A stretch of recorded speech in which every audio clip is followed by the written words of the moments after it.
Hey there, welcome to the morning brief for Tuesday morning, January 26th, 2016. I'm Chad Hasty, host of the Chad Hasty Show, which you can listen to on News Talk 790 KFYO, streaming online at KFYO.com.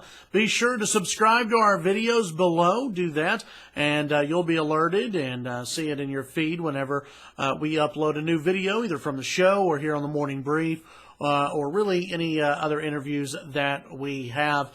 This week on the show, we're concentrating a lot on the Texas 19 race and also some other local races. But, of course, we can't stop thinking about and talking about what's going on nationally in the 2016 Republican presidential primary and also the Democratic primary as well. Now less than 7 days away, now 6 days away from the Iowa caucuses. Still have a Republican presidential debate on Thursday. The big news on Monday was that Ted Cruz got a big endorsement. This one from former Texas Governor Rick Perry. Now, how big of an endorsement is this?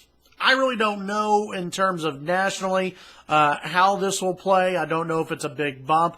As I've said on the show many times, I'm not a huge fan of endorsements. I don't think endorsements really matter to that many people. To a few, sure, absolutely. It may sway a few people, just like Sarah Palin may have swayed a few people in Iowa. Rick Perry may sway a few people in Iowa.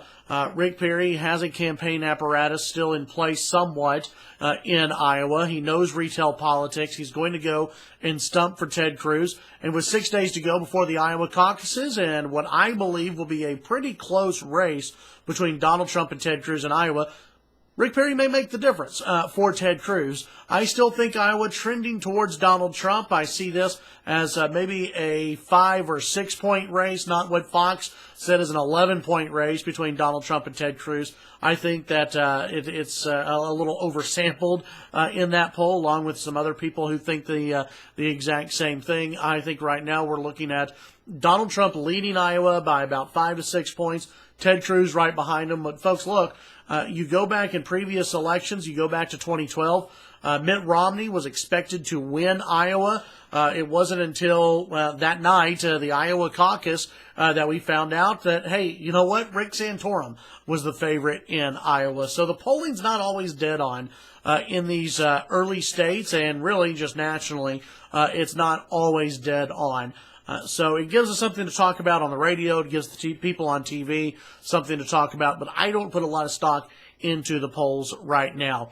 As far as the Donald Trump stuff and this idea that Donald Trump supporters won't turn out, there's some polling. I know I just got done talking about how polling don't always count on it. But there's some polling out there that shows that 38% of people who are going to participate in the Iowa caucuses for Republicans will be first-time caucus goers. 43% of those people are supposed to vote for Donald Trump. At least that's what they've indicated in these polls. There are some people out there who believe this shows that Donald Trump may not actually have the support that we think he may have, that people will stay home like they did for others like Ron Paul in previous presidential elections.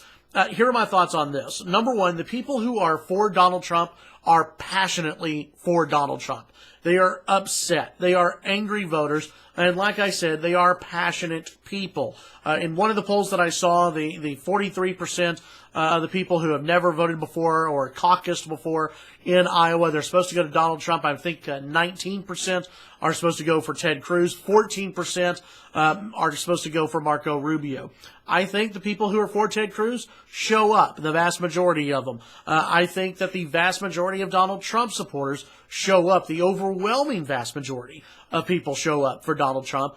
Marco Rubio, I just don't see the same passion from his voters, especially first-time voters. I don't see the same type of passion that I see for Ted Cruz or Donald Trump. I just don't see it there for Marco Rubio. So I think if anyone's going to stay home, it might be the Rubio supporters. It'll probably be the Jeb supporters out there. It'd be the John Kasich supporter, that one guy. Those guys will probably stay home, not the Donald Trump people. I don't buy into this narrative that a lot of pundits are trying to sell, that Donald Trump supporters will stay home. I don't buy it. Donald Trump supporters are angry. They're passionate people. They're going to get out and vote. They don't live in mom's basement, and they don't vote online only, get on social media, and post how angry they are. These are not the same people as we've seen in other elections. These are workers. These are hard workers. These are people who are sick and tired of Republican politics, people who are probably tired of Democratic politics. They're tired of the same old, same old. That's why they like Donald Trump. They don't care that he's not the most conservative guy in the world. They don't care that he is not necessarily a Republican. They don't care about that. He's promising to change the direction of this country, and that's what they like. And those people are passionate, and they will show up. At least that's what I think. Let me know what you think below in the comments section. Also, find me on Twitter, Chad HD Radio. Listen to us on the show, News Talk 790 KFYO in Lubbock, 830 to 11. You can listen online at KFYO.com.